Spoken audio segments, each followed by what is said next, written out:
All right, on this episode of Bare Knuckle Bowker, talking to an individual. Usually I say I'm very excited to talk to individuals, and it's not that I'm not excited to talk to LT Smash, but certain circumstances in his situation, no longer fighting at BKB 48 now. There was plans to have a sequel clash with Barrie Jones, and that is no longer transpiring, and that will be one of the things we get into today on Bare Knuckle Bowker. Happy to have LT Nelson on the program. How are you doing, man? Hopefully good considering the circumstances.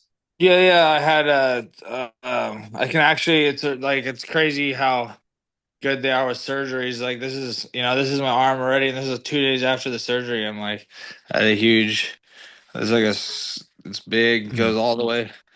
I Yeah, had a yeah. plate some pins in there, snapped my collarbone. But I mean, the first night after the surgery was terrible. And the second day wasn't great. And the next day wasn't great, but then now it's the pain's better, and I'm able to all the feelings back in my arm and stuff. And the doctor said once the feelings back in your arm 100%, you can start moving it. You don't need to wear your sling unless you feel like you need to for comfort.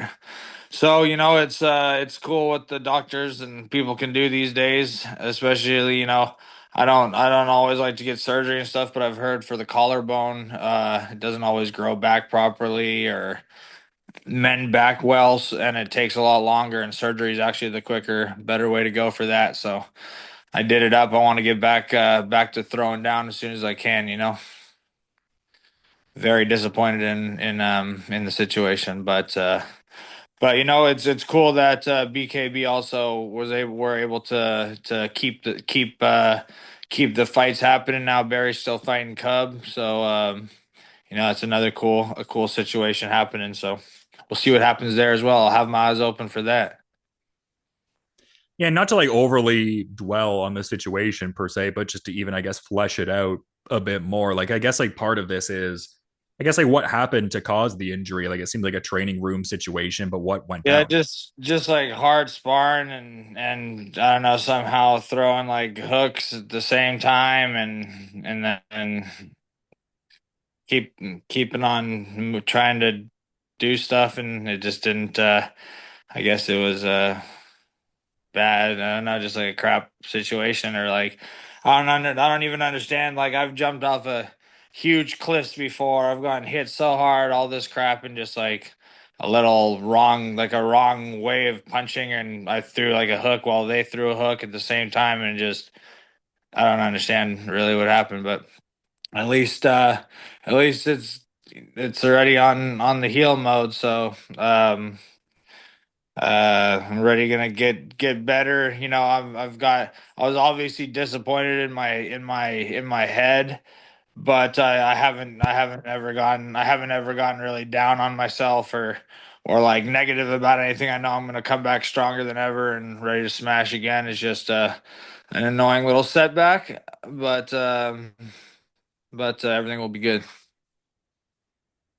No, for sure. And it seems like the doctor gave you like a certain kind of timeline, like maybe a bit of an arbitrary one insofar as like seeing how your body feels and getting back to doing certain harder training efforts and whatnot. But it seems like there's a certain level of clarity and a path forward. So I guess something to be said for that. Yeah, and I got my doctor checkup on the 19th of this month, and until then I got full range. I can move my arm and everything. I mean, I can't move it by myself full range of motion yet, but I'm allowed to.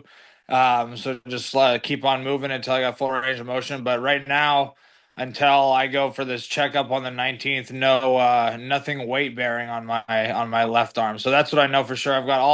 I can move it and do everything normal, and everything's normal, other than I just can't like grab things and pick it up with my left hand. That's what that I mean, I probably could, but I'm not gonna try that. They don't want me to until the 19th. I go back in, and then they'll tell me what's up from there. Yeah, no, better to handle it in that kind of way and then properly navigate like the smoothest return back. So it sounds like you're going about it in a smart way. But you did mention the, replacement dynamic there, like insofar as like Barrie Jones still having a spot on this BKB 48 card and now fighting Cub Hawkins. Like, what are your thoughts on that Hawkins versus Jones fight in November? Oh, obviously, I've seen Cub Hawkins fight, other different weight classes as well. He's a tough dude. So we'll see how that fight goes. I've heard talk of like Cub Hawkins going down in weight and trying to do that too. So I bring on all the masses, man. So like whoever wants to test the game, let's go, bro. Let's throw down. So we'll see what happens in this Barrie Jones and Cub fight, and whoever gets is victorious off of that, or who wants it, and what the promotion wants, I'm ready for. I'm always down to scrap, and I still want that third weight class belt. So let's keep that going too. And is that focus still more so 155? Like, just because, like you said, Cub is in higher weight categories and, held cruiserweight gold, et cetera, et cetera. So I guess would it still be that 155-pound title that would be your focus as far as like if you pursued a third belt? Yeah, for sure, man. I barely walk at like 165 pounds, you know what I'm saying? So for me going up and fight, I'm already, um per se. I don't think so, but people say like, "Oh, you're giving up weight and different stuff." It's my advantage. I don't have to cut weight. I'll get it more relaxed more. But for the 65, I don't even like cut weight. I weigh in underweight and stuff. So the 160 pounds and 54 pounds is easy for me to get to. So I'm starting to, I'm making better decisions. Obviously the money's right. I'll fight any weight class. Like I'll go up to heavyweight if I have to. I'll eat cheeseburgers for 3 weeks, whatever I need to do. No, it's just an interesting situation for sure. I mean, that would be, I mean, really an incredible fight, regardless of how it shakes out. Like, if Barrie wins, obviously the rematch is right there for you. But a Cub Hawkins fight, I think, would really excite anyone who follows the bare knuckle circuit, just considering where you guys are at on a pound for pound level. So it would seem like you would have a great option kind of awaiting you in your return, regardless of how that fight pans out. Yeah, 100%, man. And just like I said, like, Barrie Jones and I, obviously that fight's going to be another fight of the year if that happens. You know what I'm saying? We throw down, we both like to fight. He's got tremendous skills and power and has a legacy in this bare knuckle game. That just makes it exciting in itself, you know what I'm saying? And then Cub is just a grinder and throws down, likes to fight too, and is willing to go up and down in weight. So and he obviously is not scared of crap and ready to throw down with anyone too. So, it just gives me excitement and makes me happy that there's people that are willing to scrap. That's how I stay alive in this fight game and get more belts and doing this and be able to live, you know what I'm saying, is by people wanting to fight me. You know what I'm saying? The more that happens, the better it is for me, and the more challenge it puts in front of me. And I feel like that's what helps me stay on the grind, and that's what helps me want to do better and want more. Even though I've been fighting forever, I still have the crazy amount of drive and motivation just to keep on pushing myself and proving to everyone that I deserve to be where I'm at. Yeah, and I guess to the point of where you're at, like I think one of the bigger feats you had was becoming BKB's first ever two division champion, and still a distinction you have with both belts concurrently in your possession. And I mean, that can't be said for this individual per se, because the super cruiserweight title has since become vacant. But just curious Yeah. to get your thoughts on Marko Martinjak kind of putting himself in that two division champion spot when he beat Dan Podmore for the Bridgerweight belt recently. Oh man, Marco's a G, bro. It's like the whole BKB rosters, man, filled with talent that maybe some would say underrated because we're not seen maybe as much in the eyes of everyone in the bare knuckle game or something compared to BKFC or something like that. You know what I'm saying? But we got some grinders and some athletes over here in this boxing game. And Marco's in all rights is one of the top guys as well, you know what I'm saying? So much respect to him. He's a badass, and happy once again him, the Cuban dude up at heavyweight. Both those dudes, I'm happy I'm not at their weight classes. Yeah, I guess that's another big fight for this BKB 48 card coming up too, because I guess they are going to lock in that super cruiserweight champion, that Jordan Fuentes, Julian Fernandez throwdown. And I mean, to your point about, the heavyweight champion, Gustavo Trujillo fighting Lucas Browne. So, I mean, as much as there's been some different shakeups on the card as far as different matchups having to kind of come together, it still feels like they're keeping that, Four Kings theme and, lock it in these big title fights. So, love to see that. Yeah, it's awesome. It's awesome to see, and it shows that they can make things happen under pressure. It's a good thing for the company and make things still happen. I know everyone's probably still excited for these fights, and they seem like they're still going to be bangers and whatnot. And Gustavo Trujillo, man, you can't be not excited to see that guy fight, even if he just goes out there and one punches the fool. You know what I'm saying? That guy's a tremendous athlete. Another dude like Marko and myself, him, other people. We're at the top of this bare knuckle game, man, and we're gonna keep on showing people what's up. You kind of made a point earlier that I thought was a bit interesting, I suppose. Like, I'm wondering if there's maybe more to, I guess, expound upon with it, or if it was kind of just that was the totality of the thought. But just you were talking about how sometimes people don't necessarily, I guess, understand or maybe commensurately rate what goes on in BKB, where maybe BKFC is more of that like thing people fixate on. Like, yeah, I guess is there like more to that? Like, do you feel like kind of like unappreciated? Do you think it's kind of like a natural thing in combat sports where people kind of have that idea of who the industry leader is and there's that hyper fixation point with that? I guess like what are your thoughts on that, I suppose? Yeah, 100%. There's always that like the leader in the game that and people forget about other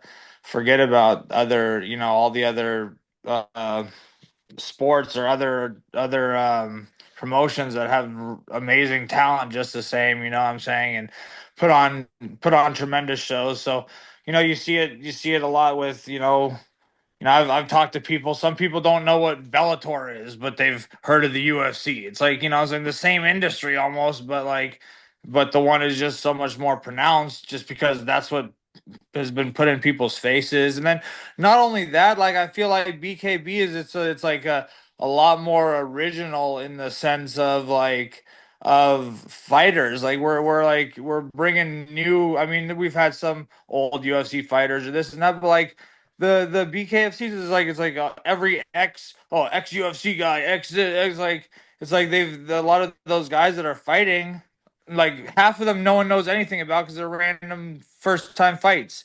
And then the other part of the fighters are like, ex UFC guys or people that have a somewhat of a name. So I think it also helps in the sense people think, oh, I've heard of that guy in the UFC before or this or that, and so they sort of pass that on and want to watch or something like that. And maybe for our promotion, not everyone is known as much or this or that. So I don't know. We'll just keep on. We're all of us as a promotion, as a group, all of that. We're just gonna keep on throwing down, banging. We're all gonna be household names. This promotion is gonna be a household promotion. It's nothing but good people there. Mike Vasquez and the whole promotion, man, is just it's an honor to be fighting for them and working for them. I've never felt like so much part of like a family and taken care of. You know what I'm saying? So.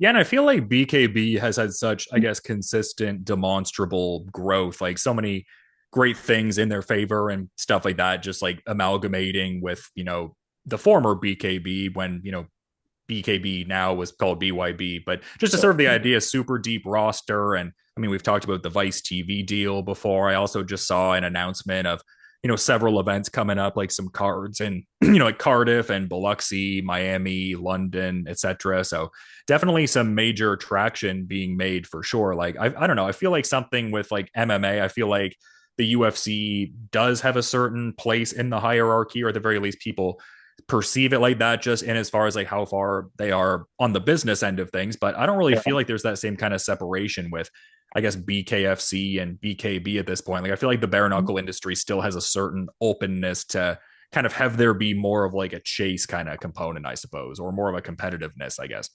100%, man, and I think BKB is just like, I don't know if this sounds good or not, but they're like, the tortoise and the hare kind of thing. We're climbing that. We're doing the same thing, climbing the ropes, but we're doing it properly in a good way. We've got good. I'm not in the BKFC, so I can't. But I've heard things, behind the scenes, whatnot. So, I'm not hating on anyone or talking any crap, but still, like, I've heard negative things, and I just don't feel like we have those same negativities in BKB, and I feel like the promotion is doing things properly, and we're gaining leverage the right way in this fight game by throwing down properly and by putting on shows and by having awesome matchups and legendary fights, man. And no matter what, we're just gonna keep on doing what we do, and I know this is, like I said a little bit ago, BKB is going to be a household name. Yeah, for sure. And I think that, like I said, I guess referencing the Vice TV deal again, I think something like that definitely, pays dividends in that kind of regard, like just getting, the product in people's households and stuff Yeah. like that. But yeah, no, just great to, see all of that for sure and everything like that. And yeah, no, it's been great having you on, man. It's always great getting to chop it up a bit. I do hope that the, I guess, recovery processes, really go smoothly there for you. It seems like the surgery went well, though, the processes and whatnot. So, great to hear that, man. But yeah, no, really appreciate you coming on Bare Knuckle Bowker today. I guess I'm, kind of giving you the floor if you maybe had any final parting thought you maybe were inclined to kind of add as we're wrapping up here. I do appreciate the time today. Yeah, well, thanks for having me on as well. Always a pleasure. Always a pleasure talking. It always helps us as fighters out, getting our name out there and words out there and on all the platforms as well. So that means a lot to me. So I appreciate you. Uh, you know, big shout out to all the fans and whatnot that were excited to watch me fight. If you were excited to watch me get punched in the face or do the punching, whatever it was, much love to you, and I'm super sorry that. All this happens. Shout out to Barrie Jones as well. I know he's always down. It would have been an awesome fight, and he was down for a scrap. But sorry things happen. But I literally, obviously, would love more than anything to fight, but things happen, and I literally am out of it, so I can't do it, and I'll be back stronger than ever, and it's gonna be smash time again soon enough, baby. I know this, and I'm telling you, you're gonna see the best smash ever coming out of this. I have even more motivation than ever, man. So it's gonna be the best. Shout out to Forza Combat Training out here in Broken Arrow, Oklahoma. Leo Perucci, everyone out here. Much love to everyone. And Hormone Genix. There's so many different people that I have to shout out. So much love to everyone. Check out my Instagram pages and different shout outs I have for sponsors and whatnot. So much love to everyone. Yeah, no, for sure. And I definitely, agree with that idea of like you coming back and bringing that best self. Like your track record definitely speaks to that, man. But yeah, Yeah. again, all the best with the remainder of the recovery processes and stuff. Looking forward to seeing you back in the fold, which I imagine is a sentiment that all the bare knuckle fans are feeling. But thanks so much for coming on Bare Knuckle Bowker today, LT. And yeah, all the best with the remainder of the process here and looking forward to the return. But until then, have a good rest of your day. And yeah. Thanks, bro. I'm excited to see what the surgeon said. He lined up the tattoos as much as he could, so we'll see what the cut looks like. I'm not allowed to take off the bandage and on Saturday, I think. So see what's up. But much love, bro. Appreciate you. Yeah, no, likewise, man. Thank you for coming on Bare Knuckle Bowker today. And yeah, no, looking forward to the next go around. But until then, have a good rest of your day. And thank you so much. You as well, brother. Later, man.